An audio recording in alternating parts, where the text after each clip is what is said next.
राशद राशद जमांदरू है। मैं तकरीबन कोई 10-12 साल हो गए हैं।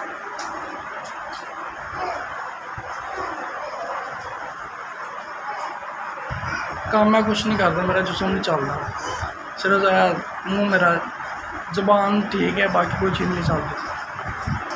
एदा जिसम लत्तां भी नहीं काम करदियां, उतों जिसम काम करदा ते जरा इन्ना जहन नहीं काम करदा।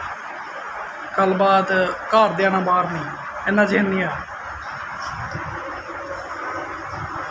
गुजारा वड्डा भरा मंडी पल्लेदारी करदा है, वो कोई 600-700 रुपये की दिहाड़ी है, वो लिया के सानू भी पालदा, अपना भी सर्कस तोड़दा ते साडा घर है, माड़े गरीब बंदे हैं।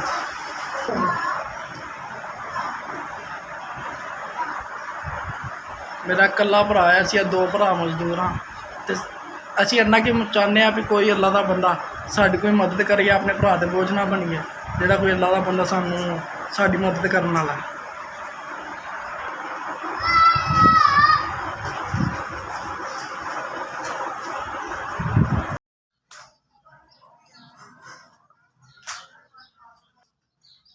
SVS तुहाडा मैं बड़ा शुक्रगुजार, अल्लाह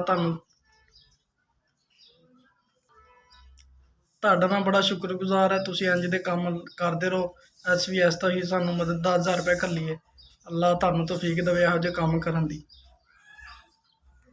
तुसीं सानू 10,000 रुपया पहुँचाया, तुहाडा 10,000 साडे तक पहुँच गया। अल्लाह तुहानू तंदुरुस्ती देवे, अल्लाह तुहानू तुहाडे इहो जिहे काम करन च बरकत अता फरमावे।